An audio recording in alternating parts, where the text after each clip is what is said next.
Bismillah, assalomu alaykum ijtimoiy tarmoq foydalanuvchilari.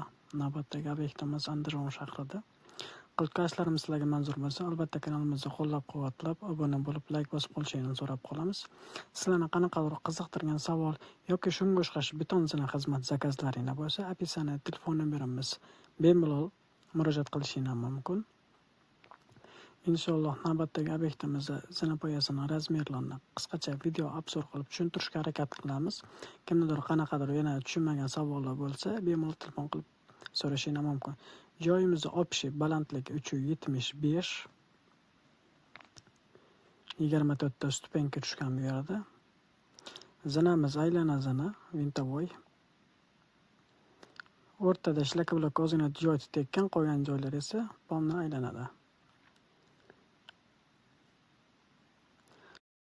Balandligi 15.6 dan tushgan.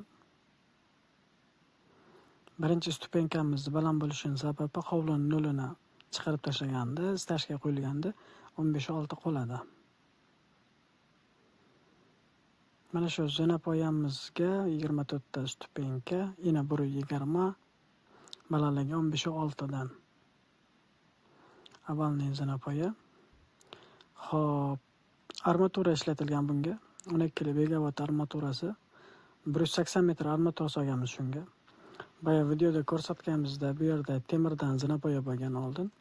Temirdan zinapoyani buzib tashlab, uy egasiga ma'qul kelmaganligi sababli betondan xuddi shu variantni qildik. Men bu temirlarni ko'rib turganimni kesib tashladi. Bu yerda ozgina avalniyasi bor, kimdan yog'i esa to'g'ri tushgan. Ana ko'rinib turibdi videoda bir şeyda tepa tomonda kesib olib tashalgan eski temir zinasini. Shu zinapoya qilishdan oldin va boshqa narsa qilishdan oldin men kimnidir bu yerda ishini yomonlab yoki boshqa qilish niyatim yo'q. Prosta 7 o'lchab bir kes deydi-ku. Shunga davayni rasxod qilishingizdan oldin o'ylab zinapoya qilishingizni tavsiya beraman. Ne tolka zinapoya, boshqa ishlarda ham misol uchun o'ylab, planlashtirib. Hozir mana uy egasi ham palon million rasxod qilib material olgan temir, palon so'm ustiga bergan. Mana hozir biz temir zinapoyani buzib tashlashimizga ham pul, mana zinapoyaga ham yana pul rasxod, lishniy rasxod. Bu yerda bu zinapoyamizda biz ozgina oldinroq quygandik. Hozir endi inshaalloh bu apalovkasini yechib, naryo tomonida bor. Uni ham ko'rsatamiz hozir. Naryo tomonidagi stupenkasiga, zinapoyasiga ishlatamiz bu yog'ochni. Xo'p, ko'pchilik telefon qilib so'raydi, mana shunaqa apalovka yog'ochlaringni o'zinida bormi deb. Imенно xuddi shunaqa zinapoya mana singari, mana shunaqa zinapoya qo'yadigan ustalarda hech kimda bo'lmaydi apalovkasi. Gulli zinapoya qo'yadigan ustalarda esa bo'ladi. Sababi bunaqa zinapoyalarga apalovka bizada bo'lmasligi sababi bu uyga tushgan razmer boshqasinikiga tushmaydi.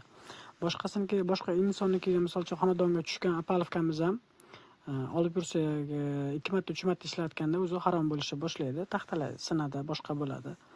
Keyin bitta zinapoyani quyilganda o'rtancha 15 kundan 25 kungacha apalovkasini turg'izamiz, yechmasdan shu o'zini holatida qoladi. 20 kun o'rtancha hisobda 20 kun kuniga 100 ming so'mdan hisoblaganingizda ham o'zi 2 million so'm arenda puli chiqib ketib qoladi-da. Arendaga oladigan bo'linsa. Keyin bunaqa aylana zinapoyaga hech kim arenda bermaydi. Sababi razmer hammaniki har xil tushadi. Bir xilda tushmaydi. Arendaga olgandan ko'ra lutchi uy egasi o'ziga olsa, tomga olib ishlatishi mumkin, cho'rnovaga ishlatishi mumkin, boshqaga ishlatishi mumkin keyin. Mana bu navbatda ko'rib turgan mana hozir ko'rsatganimiz esa bu zinapoyani ham buzib tashlab, o'rniga mana shuni kopiyasi bo'lib u yoqqa o'rnaydi.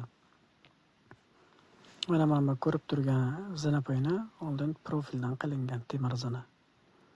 Mana shuni buzib olib tashlangan. Xuddi bu tomonda ham shunaqa bor edi. Shuni olib tashlab, bu yog'iga ham inshaalloh shunga o'xshash betondan qilamiz inshaalloh. Albatta bir xilda kopiya qilib. Mana shunga uy egasi 5 million, 4 million rasxod qilgan. Hozir shu endi o'val bo'lyapti-da. Davayni rasxod qilib, shuni hisobiga plan qilib oldin qilishni tavsiya beraman. Bu ham bu yerda birov ishini yomonlash va boshqa qilish maqsadida emas. E'tiboringiz uchun hammaga kattakon rahmat, sog' bo'linglar, salomat bo'linglar. Ekranda esa telefon nomerimiz, bemalol murojaat qilaverasizlar. Kanalimizga obuna, podpiska bosmaganlarni obuna bo'lib, podpiska bosib qolishingizni so'rab qolamiz.